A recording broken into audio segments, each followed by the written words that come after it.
NFL free agency has been going on for a couple of weeks, and because of that, most of the big name free agents have decided where they're going to be playing in 2022, and a lot of major trades have happened. And honest to God, this might just be the craziest NFL offseason I've ever witnessed, and maybe the craziest NFL offseason of all time. And in today's video, I'm going to give my biggest winners of the 2022 NFL free agency. Now, before we get started, you guys know what to do. Hit that like button if you enjoyed this. It really helps out the channel. And also, make sure to subscribe if you guys are new so you don't miss out on any new videos like this.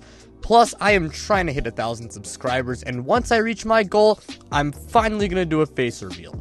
But with that being said, let's go ahead and let's get this video started.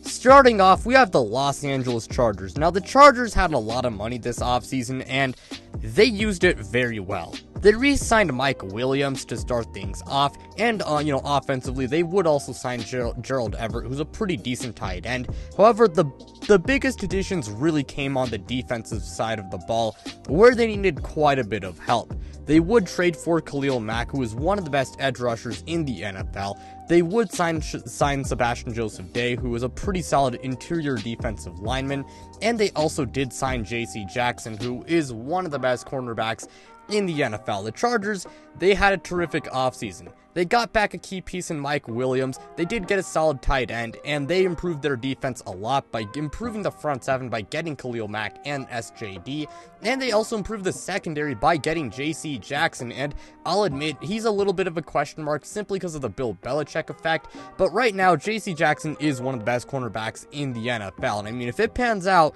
that would be a great signing by them, and overall, I really love the Chargers offseason, and I mean, you could argue right now that they should be the favorites to win the AFC West because they truly are an amazing team, and I think they're going to be great in 2022. Now, speaking of AFC West teams, the next team I have is the Las Vegas Raiders. The Raiders, they really only had two major additions in Devontae Adams and Chandler Jones. However, those are two absolutely amazing additions. I do want to say they also did get Bilal Nichols, who is a pretty good player, so that's something else I wanted to add. But yeah, the Raiders, they really did have a great offseason. They needed some wide receiver help outside of Hunter Renfrow, and they maybe got the best wide receiver in the NFL. He's definitely top two in my opinion.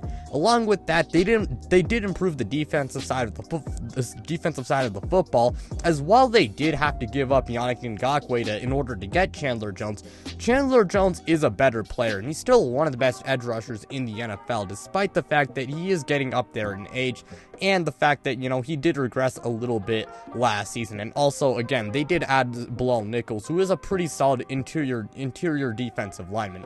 And overall, I really do love the Las Vegas Raiders offseason. The AFC West, it's going to be a brutal division next year, but I do think Las Vegas can compete. It really just comes down to how good of a coach Josh McDaniels is. But I really do like the additions the Raiders made. And I mean, their offense, and I do think their defense is going to be pretty good, but their offense, I think, has the potential to be really exciting next year. The next team I want to talk about is the Miami Dolphins, and yeah, I mean, I'm sure we are all aware of how good the Miami Dolphins offseason has been. They got Tyreek Hill, Teron Armstead, Connor Williams, Cedric Wilson, Chase Edmonds, and Raheem Mostert. They had a damn good offseason, and as a Patriots fan, it really does suck because, I mean, now I got the Buffalo Bills who got Von Miller, so I mean, yeah, the Buffalo Bills are maybe the best team in the NFL. I already got to deal with them, and now the Dolphins, who right now, I mean, it sucks to say this, but right now I would say they are a better team than the Patriots, and they truly had a great offseason, They got one of the best wide receivers in the NFL to pair with Jalen Waddle. They got one of the most underrated receivers in the league, and they got one of the best tackles in the league in Teron Armstead, and they got a pretty good interior offensive lineman in Connor Williams. Not to mention, they did re-sign Emmanuel Ogbah. So, great offseason for the Miami Dolphins. And if you're Tua Tagovailoa, no more excuses now, because he's got all the pieces, to make it work. And the Miami Dolphins, man, if Tua Tagovailoa really does break out and proves that he really is the answer at quarterback, they are going to be a damn good team, man. And as a Patriots fan, again, really sucks. But yeah, credit to the Miami Dolphins. After that, we got the Denver Broncos. Now, the Broncos, they're mostly on the list because they got Russell Wilson. But, I mean, getting Russell Wilson was truly a major W. You know, Russell Wilson, he is one of the best quarterbacks in the NFL. So that's one thing. And also, the Broncos, they really just needed a good quarterback. We knew that all along. They had a great roster. All they really needed was a good quarterback, and they got one of the best in the NFL. And not to mention, they did sign Randy Gregory, and yeah, he does have off-the-field issues, but in recent years, he really has made a career resurgence, and Randy Gregory is a very good edge rusher. So great offseason by the Denver Broncos, and I think them and the Los Angeles Chargers are probably the top two favorites to win the AFC West right now. And the AFC West, again, it's a brutal division, but the Broncos, I think they can hang in there. After that, we got the Cleveland Browns. I guess I'll include them on this list. Now, Desean Watson, that is a good addition. However, the legal stuff, it really complicates stuff. And speaking of his legal issues, I'm not going to speak a lot about it. We're just going to assume that, you know, he's innocent.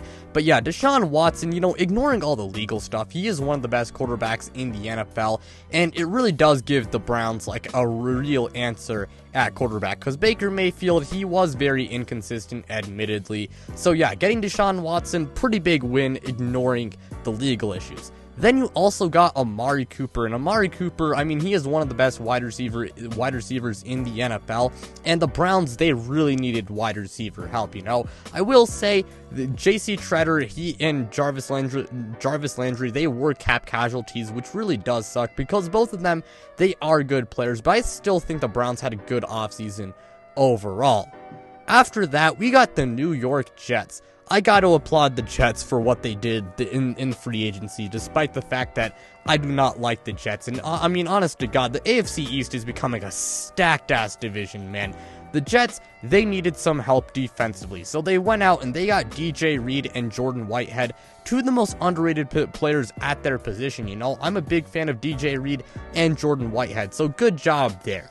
After that, they did also improve the offense by getting CJ Uzomah and Tyler Conklin to really upgrade that tight end room. Along with that, they did upgrade the offensive line by getting Laken Tomlinson, who is one of the better guards in the NFL, and he is coming off a career season with the San Francisco 49ers. Now, they did lose Marcus May, who is one of the best safeties in the NFL, but Jordan Whitehead, I mean, that kind of maybe offsets it. I do think he's a worse player, but still a very good offseason for the New York Jets, and again, I really got to applaud them for the offseason they had.